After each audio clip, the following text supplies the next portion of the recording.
Hello viewers, welcome to my channel. Today I'm going to talk about speaking valves. As you can see, I have lot of speaking valves here and I'm taking one of it out.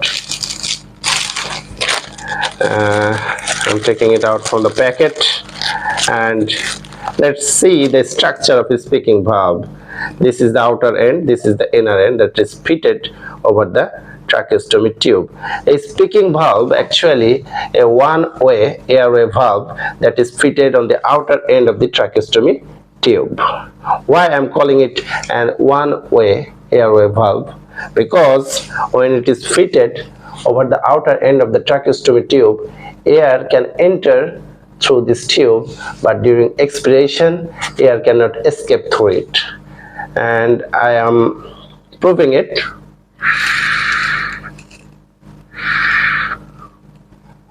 When I am inspirating, I can take air through this opening into my mouth, but when I am blowing out, yes, I am feeling resistance. So it is one-way airway valve. And what is the benefit of fitting it on the outer end of the tracheostomy tube? Actually, we use the speaking valve for the management of patient with bilateral abductor paralysis of the vocal cord who has been tracheostomed. And you know, in case of bilateral abductor paralysis of the vocal cord, patient can speak, but the airway is inadequate. As there is inadequate airway, patient suffers time to time from respiratory distress. So to get rid of the respiratory distress, we do tracheostomy. And the patient can speak when he closes the external opening of the tracheostomy with his finger. When he closes the external opening of the tracheostomy tube with finger, the air during expiration cannot escape through this. Instead, it goes upward into the vocal cord, larynx, pharynx. So, patient can speak.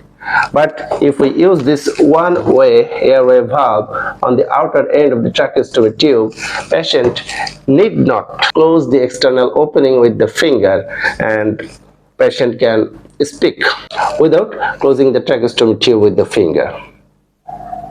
So this is the indication and also the mechanism of action of a speaking valve. There are some brands producing speaking valves like Rust speaking valve, Pessimware speaking valve. So there are some certain benefits of using a speaking valve. It permits natural unremitting voice. It increases the length of utterance. It produces a positive airway pressure.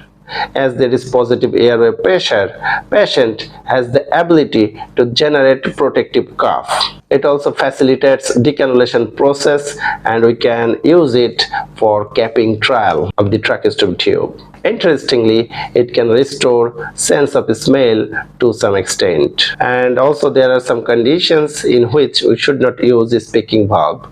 These are patients with behavioral problem, patients with cognitive disorder, patients who are comatose, patients with pulmonary failure, patients with tracheal stenosis or edema, and of course we cannot use in total laryngectomy or laryngotracheal separation patient. In short, any obstruction above the level of the tracheostomy tube or any thick secretion presence is the contraindication of using a speaking valve. And some cautions need to be taken. It should only be used in case of cuffless tracheostomy tube or tracheostomy tube which is deflated. If the valve is already placed, it should be removed when there is change of external skin color. The valve should be removed if patient shows increased restlessness, grunting, head bobbing, stridor, or any sign of anxiousness. So this is in short from a speaking valve. Thanks for watching. Goodbye.